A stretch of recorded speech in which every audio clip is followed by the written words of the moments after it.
There you go. Do countdown. It's 4:31.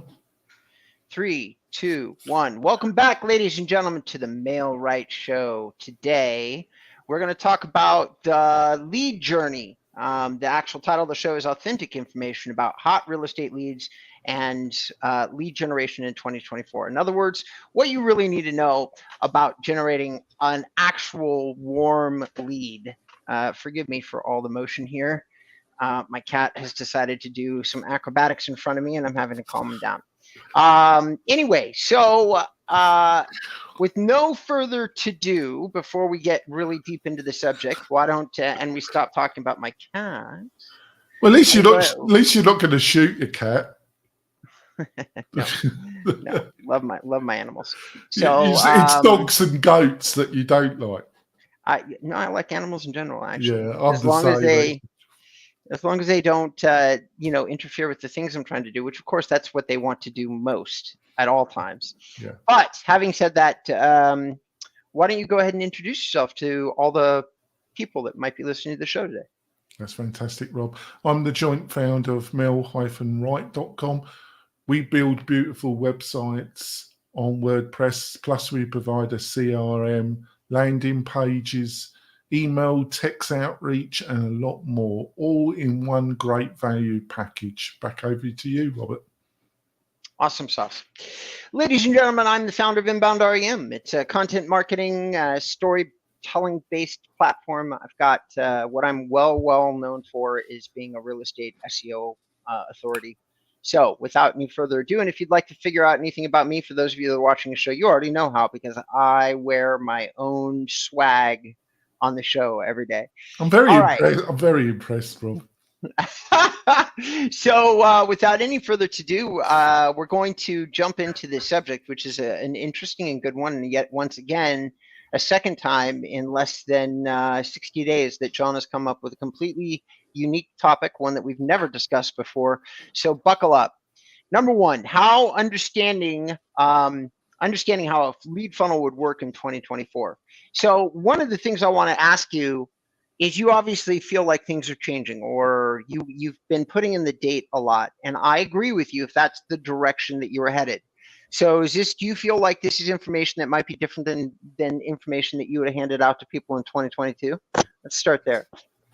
Well, I think to get leads that really pan out, a lot of agents don't understand this concept, and it's what I call the buyer-seller journey. This isn't original. I've copied this off other people. Nothing I supply listeners and viewers is original. I can assure you of that, but I do think about it, and I think a lot of agents, that's why they get very frustrated. A lot of people can get frustrated about expectations and about what they thought they were engaging in and what they're getting from a system like MailRight, from engaging you, Robert, from anybody that is in the mechanics of helping real estate agents and brokerages around their digital marketing. But those agents that do understand this concept of the buyer-seller journey and about the different stages and the different kind of outreach that you should be attempting at this journey that you are with the potential lead that becomes hot, is crucial in 2024, in my opinion, Robert. Okay. So essentially what John has researched and proposed, and I agree with, is that in today's world, the quality of a lead is going to be multi-stage. In other words, it's no longer just as simple as getting a name and a telephone number. And it hasn't been that simple in quite a few years in my experience. And you've got a lot of different ways of building value into the lead. If you have a very successful way of convincing people to leave you their information, but you haven't told them that much, maybe you hooked them into a free ebook or something else where the value of you has not yet been established, then you might use a multi-step process to build value into the lead.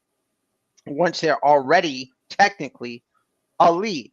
So we've separated these out into categories: cold lead, warming, and hot lead. That's how you're describing them. And you're saying that you're going to need 10 or more valuable touches in 12 to 18 months out from buying or selling.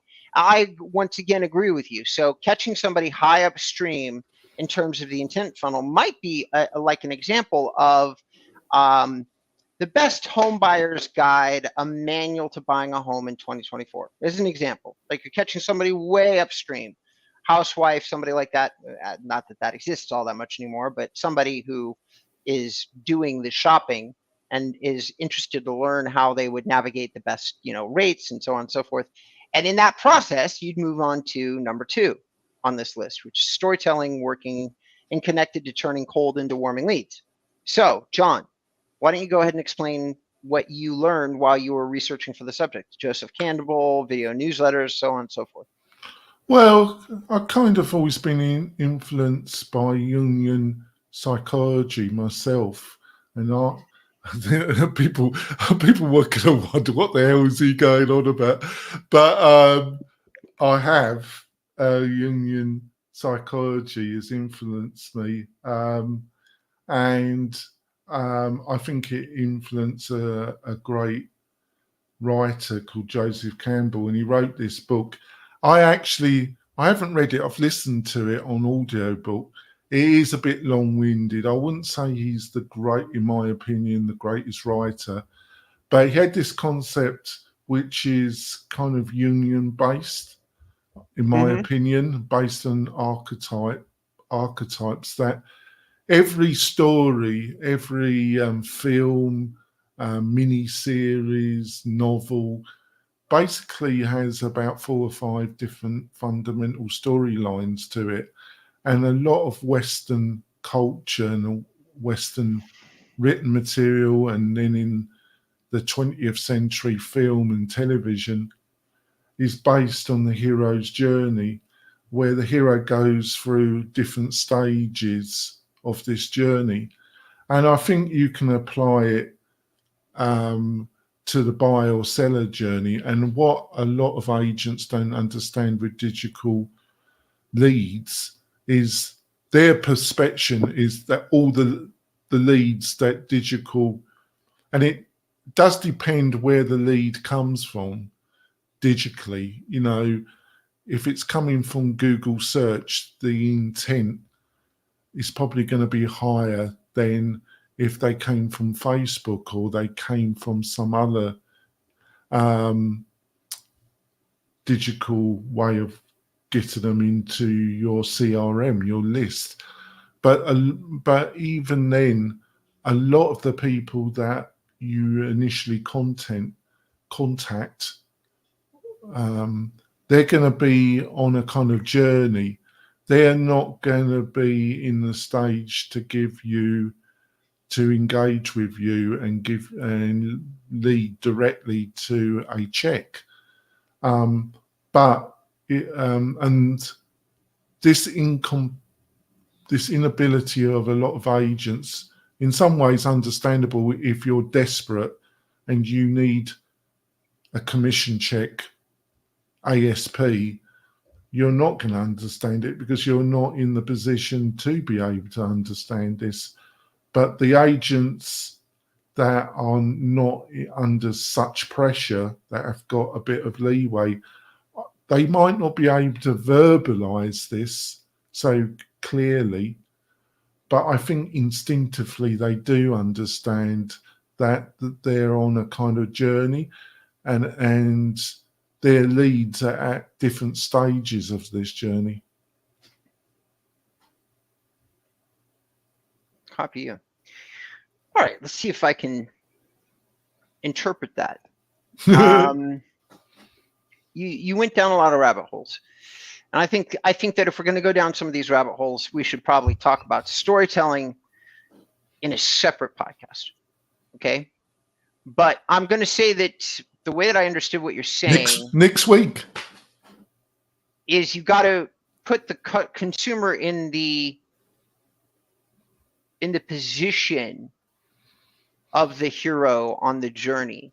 In order for this to make sense, though, unfortunately, John, I think that everybody has to understand the way that these Jung created the idea that human beings associate with one another in archetypes. After studying many different cultures and things like that, he actually looked and said there are similar archetypes no matter who you are, where you are, what part of the world you live in. And indeed, he has proven to be right. As knowledge has increased, despite the proliferation of the internet, Jung apparently got it right. Doesn't really matter what culture you're talking about. Asian cultures, American cultures, Irish, the Nordic cultures, everybody has archetypes that they refer to, which means that storytelling is universal, which is why religions have spread so prolifically. They're generally based on the hero's archetype. Some additional work was done by some people, including Joseph Campbell, that talked about the archetypes and these people, and then created the mythos around the hero's journey. That would be a journey like Christ. You start oppressed and huge challenges, and so on and so forth, and everybody's against you. And then through diligent work and little bit of luck, you achieve this great thing, the hero's journey. I would say that applying that bit of storytelling into turning somebody from a cold into warming leads, you'd have to equate that, in my opinion, let's see if you agree, in the storytelling method. I think you'd have to equate that with, you're on a journey, things are really hard right now, and we're going to give you the tools to accomplish this very hard task, which in 2024, unfortunately for all of us, buying a home is a very hard task. And I perceive your hero's journey being you give them the tools to be the hero. Is that kind of what you meant? Yeah, and you're with them on this journey. So you initially offer something to induce their name and email, and you do some outreach to see, just they might be further on the journey than normal. So it's always best to do some initial outreach, but don't overdo it. But then through they're on a email list, so you put them on a newsletter, but you actually put effort into that newsletter, and you provide value, and periodically you send them a special email with additional real high value content, maybe every quarter. But they're in your cold list system in your CRM. But then if they come to your website and they have to log in after they've done some more searches, that means they're a warmer probable prospect. So then you need to maybe send them more focused content based on the searches they're doing, or you send them something where you say, I'd like to help you some more. Can you give me some more information? And then you can send them more customized outreach. But then they indicate that they're further on the journey. And not like on those warming ones, you might send them periodically more individual content through BombBomb, or they might be on a list that people that you actually ring. That's what I mean. It's a kind of, there's the initial part of the journey, there's the medium part of the journey, and then there's the part where they indicate to you that they're active in the market and they really want your help. Well, that's the hot, isn't it? Yeah. So I'm going to take everybody, you included, on a little journey here. Well, I've been a student of sales mechanisms and sales in general since the 80s, early 80s. And back in the day, the sales journey, the hero's journey, was always done in face-to-face because door knocking and in-person appointments were common. And so you would knock on a door, a person would answer the door, and then the common sales vernacular at the time was you needed to be able to overcome at least 5 objections. Objection, answer, response, answer, response, answer, response. As time has gone on, people started to change. They just simply wouldn't sit around in a conversation with you, no matter how good, charismatic, or eloquent you were, and just let you rebut them. Brian Tracy was the first trainer who started talking about ancillary or additional touches. And he did a lot of studies with big corporations that he was consulting with that said, you're going to get 5 touches from us, newsletter and email, so on and so forth. So theoretically, when we get on a call with you, some of those objections have been handled by the touches.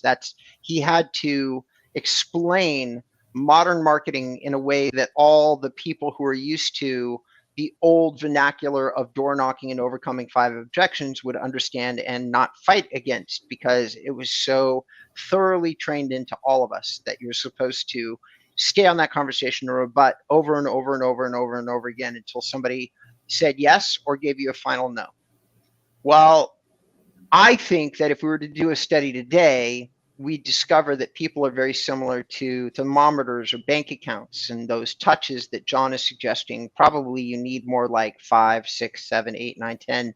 I doubt that 5 is the number anymore. A touch can be a video that they watch. And video is the best because video can account for many touches all at once. You get somebody watching you for 30 or 45 minutes, you can overcome 5 or 10 objections in a single video without ever speaking to somebody directly.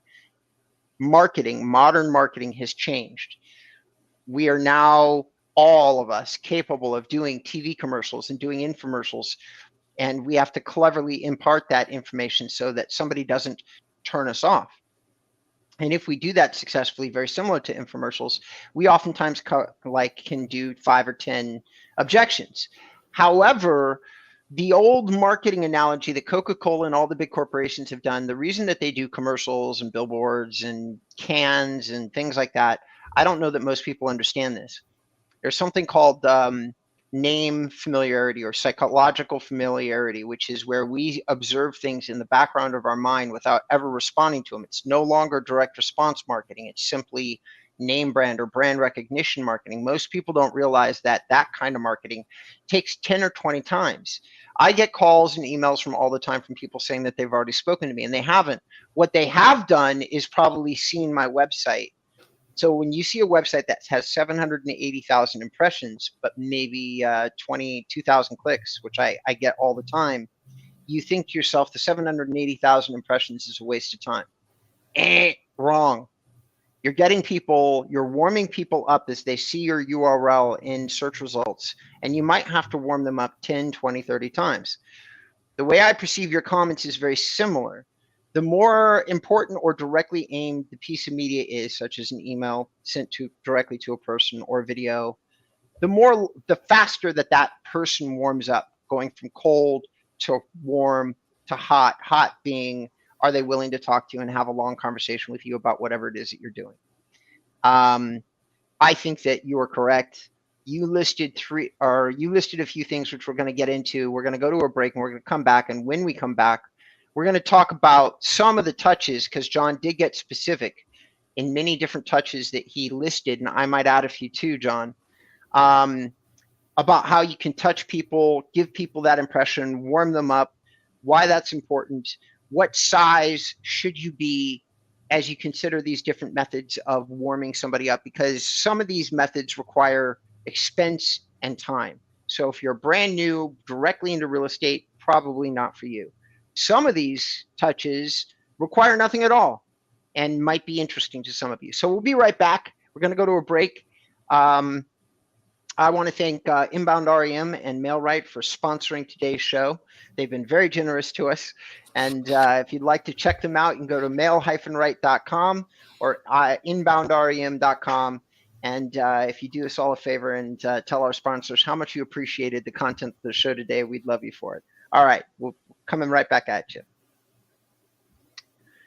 3, 2, 1. Welcome back, ladies and gentlemen, to the MailRight Show. Today's subject is talking about how to turn cold leads hot effectively. That's what we're talking about, taking a cold lead and make it hot. And we're going to give you, prior to the break, I was talking about, and John was talking about, things to warm leads up. And I was talking about, John did a pretty deep dive into psychology, which is interesting because that's not usually a journey that you've taken us on too often. So there's many facets of me that I haven't shown you, Robert. Yeah, I have no doubt. So we're going to talk about hot leads, how to personalize outreach. So why don't you jump into that, because you did all the research and background. So what were you thinking when you put down? I'm going to let you get into it. Yeah, before that, I think there's two things that I think there's two words. I call it pulsation and oscillation. I found, and I think you've hinted on this, that I have people that book a consultation with me and we have a good chat, and then I don't hear from them for months. And then they come back for a second consultation, and then they go away. I had one on Monday. She must have spoken to me on 3 occasions over a year, and she gets very enthusiastic, and then she doesn't follow through, and I think I've lost her. And she comes back again, and if you're really desperate for a sale, you really worry about this, because you think, well, I've got to convert. And if you push that, I don't know if you agree, I'd be interested to see if you agree with this, but if you really push it, you're going to lose them. I find it's best to leave it and let them stew and just keep on producing value content. And some of them don't come back, but a lot of them do. And there's a certain, I didn't realize they're on this journey. That's the key of it. I used to try and force it, Rob. I didn't accept they're on the journey. And if they're in the wrong point of the journey and you try and force it, I don't think it works out that well. I agree. I think that forcing people generally creates resistance. Resistance is not what you want. Most of my sales presentations that I design are designed with a simple concept, but require a high degree of expertise. The concept is take all the objections that you know you're going to get, which means you have to know what objections you're going to get, and you answer them in your presentation. So theoretically, that by the time you're done, nobody has any objections left. It comes down to the mechanics of, 1, did you see the value? 2, if you did see the value, did you want to move forward? And 3, if you don't want to move forward, I don't really personally take all that many objections anymore. Like, I don't respond to them. If somebody says they don't want to move forward, I go, great, here's my information, and you can go your way and I'll go mine. I find that lack of interest, that seeming like lack of pursuit, is a reverse psychology mechanism that is as effective as any sales closing strategy I've ever gotten. My lack of interest and my lack of pursuit in leads oftentimes creates a sense of, we don't need the business, which means people want to give it to me more. Why doesn't this guy need the business? Why isn't he chasing me? And the answer is pretty simple. Number 1, I generally don't need the business. And number 2, the reason I don't need the business is I've been so successful with the sales strategies that I have that I usually have enough people in the queue. I also do forced scarcity as part of my sales strategy and marketing strategy, and I understand it very well. I keep a team big enough on staff to scale up, but only slightly.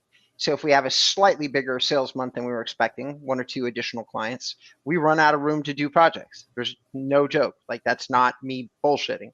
So unless I want to scale up, take on more people, train more people, we're done. And I just say, hey, we're at capacity. And that at capacity. And there's the other factor, and I think agents, you've got to face it, is, and it might become a more prevalent, is I think Mailrite and my other business offers really great value, and we offer a lot of options.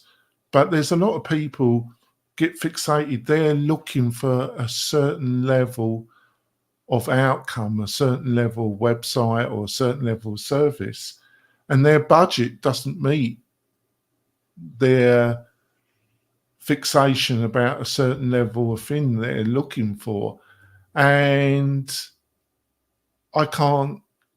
there's no, their expectation linked to the budget which they've got. It's so different to what, there's no possibility of negotiation, because what they're seeking for what they're prepared to pay for it is so out of kilter to what I could provide, that there's no meeting place to it. They just have to go to other providers or try other things and not get a lot of success, and then they come back hopefully, or they might be lucky and they might get success, might they? That is one of the things I love about inbound marketing.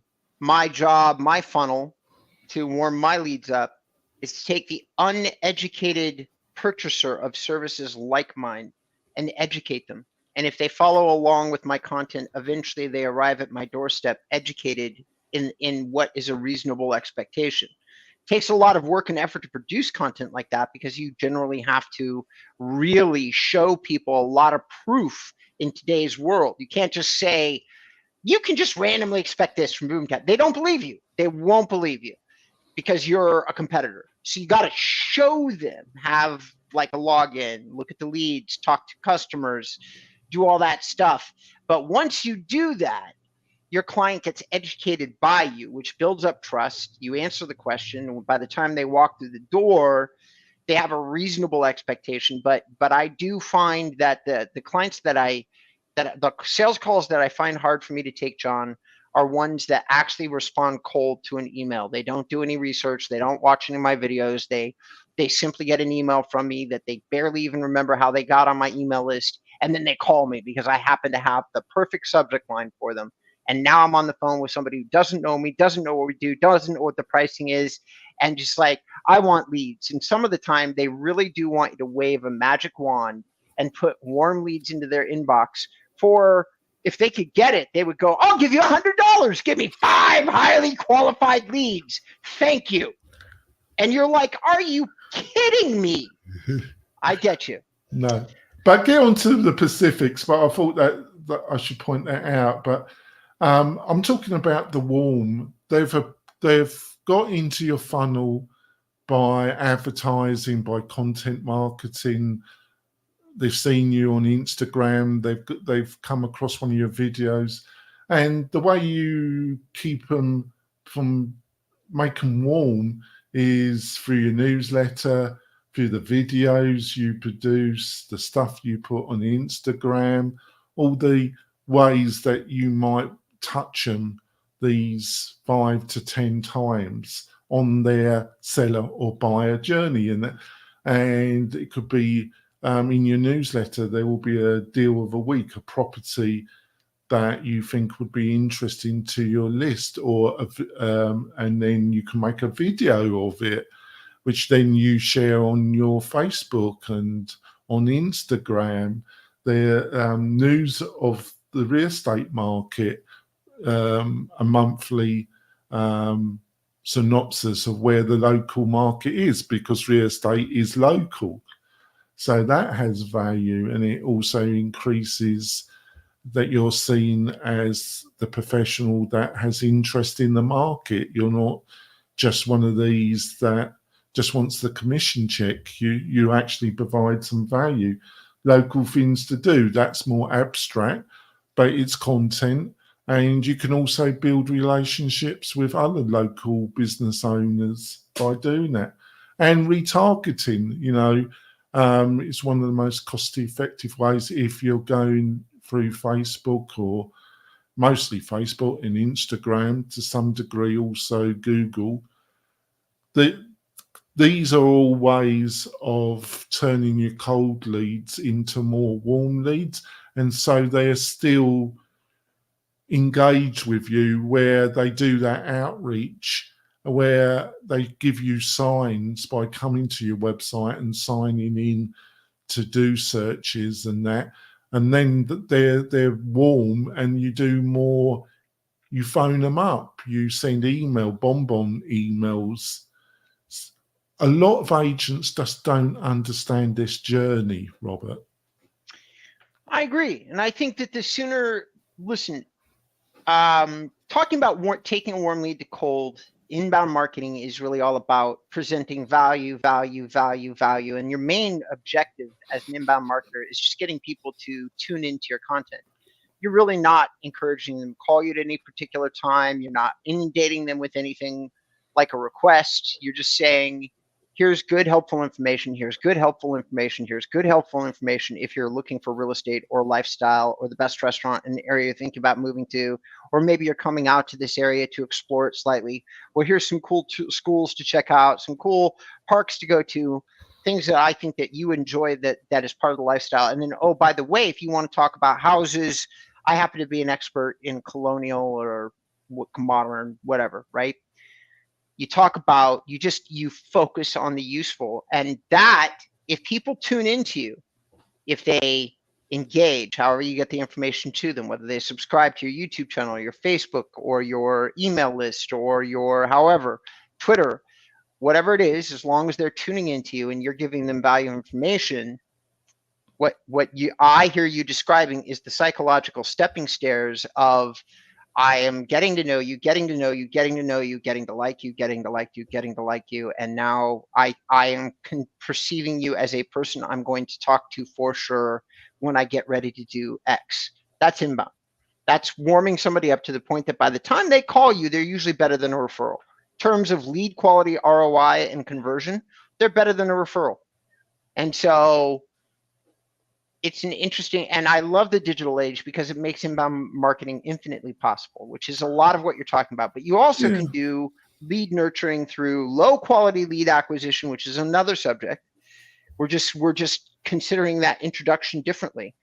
And you grab that information, let's say off an ad, and then you build the value into the person once you have their information. Yeah, I call it becoming the trusted advisor, the trusted individual.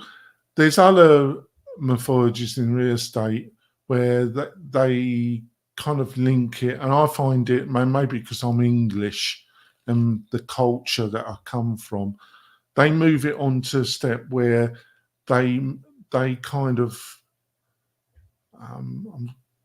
the boundary between become a trusted advisor and a kind of personalized friend. I find that a bit cringy.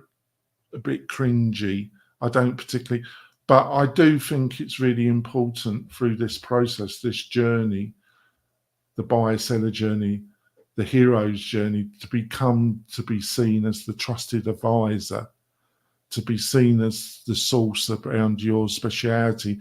And I think the agents that can do that in 2024 and beyond are the ones that will in the end be the successes, and the ones that aren't.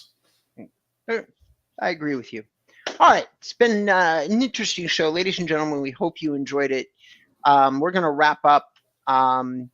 So, John, if you were going to have somebody come and try to talk to you about the hero's journey, storytelling, or how you accomplish these things with MailRight and your various tools that you've built, how would they do that? Oh, but before that, I think we've got to do a shout out. We love people to join us live on the MailRight Facebook page. I think you share it on your Facebook page as well.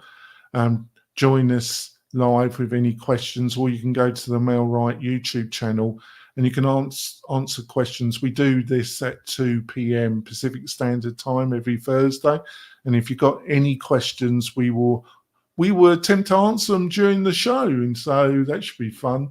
I get a lot of people on my other podcasts now asking live questions, and we love you to join us on the show as well. About MailRight, just go to mail-right.com, have a look at some of the websites we've done. It's a great valued platform, and you also, the website that we build for you, you actually own it. So that's great news. Back over to you, Rob. Ladies and gentlemen, boys and girls. Hey, listen, if you would like to talk to us and me specifically, or learn anything about SEO, learn anything about hyperlocal, learn anything about YouTube, learn anything in general about storytelling or inbound marketing as it relates to real estate specifically, go to inboundram.com.